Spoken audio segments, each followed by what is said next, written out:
Hi there, folks. Over the next few minutes, I'm going to share a few ideas around fear.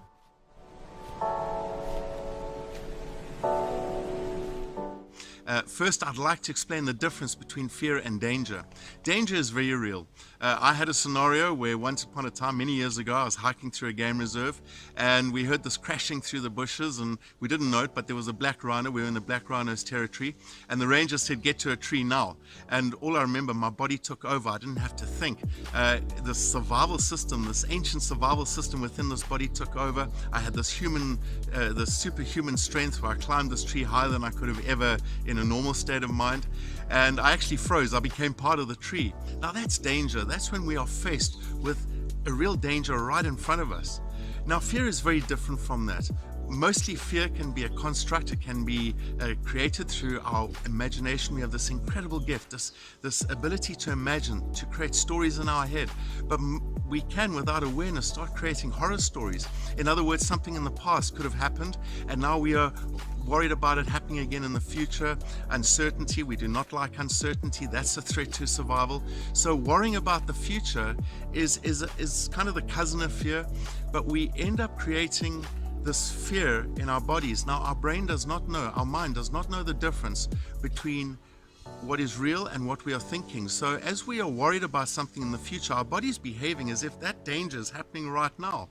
So we could end up spending a large portion of our lives creating fear, but robbing ourselves of a fuller life, of happiness, because we kind of living in this horror story.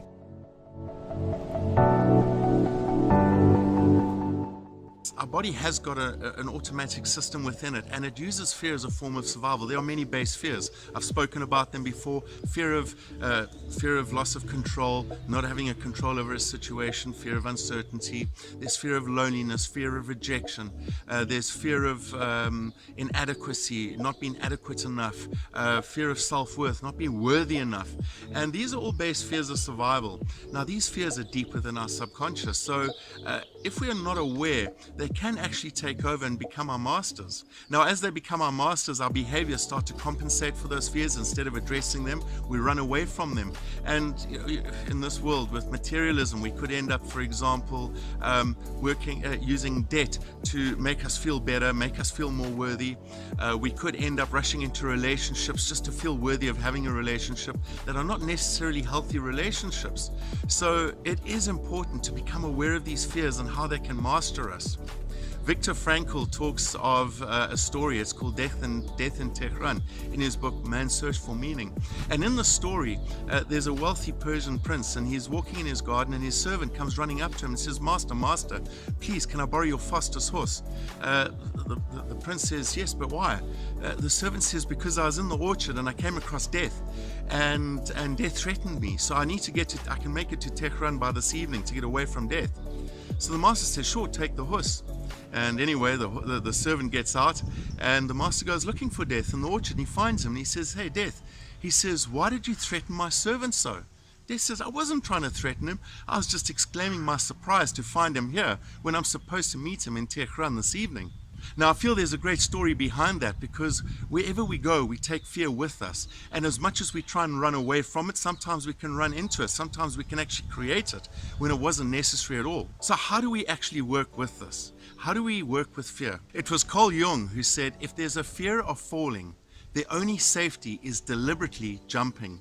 Now, I feel this is one of the first steps towards fear, is to stop running. And that's part of personal mastery, is to start sort of looking and understanding, why am I behaving this way? What fear is behind it? And start to face those fears.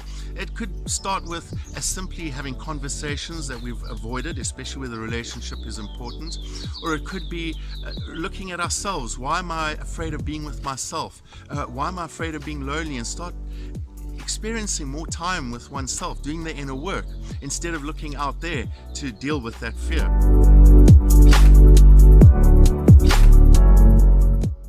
Now, one of the greatest tools we've been sharing online with it on our Facebook page is the Enneagram.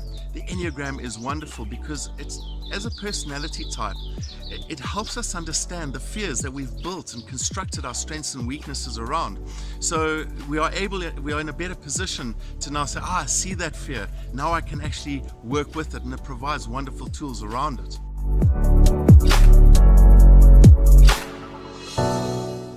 One of the most amazing tools that I work with is to work with meditation, to simply stop worrying, because where is the safest place? Well, the safest place is in the present moment. Most of our fears exist in the future, and even though we bring that future into the present moment. So with meditation, what it does, whether it's a transcendental meditation, whether it's yoga, whether it's loving kindness or a simple breathing exercise, what I'm doing is I'm becoming very present. I'm working in the present moment, and I am detaching myself completely from the future and from the past. In fact, I'm even detaching myself from the attachments that my fears create in the present moment, and I'm finding myself in what we call the space in between, where you are completely free. And what that small space does, just those few moments in meditation, it calms the mind, because when our mind is stressed, we make really wrong choices. And remember, a fear, the mind believes it's actually happening now. So we calm the mind down, and when you actually move forward from that meditation, you're in a much better position to face whatever you need to face, to address whatever fears you need to address. So these are just some thoughts, folks, and until we chat again, take care and stay aware.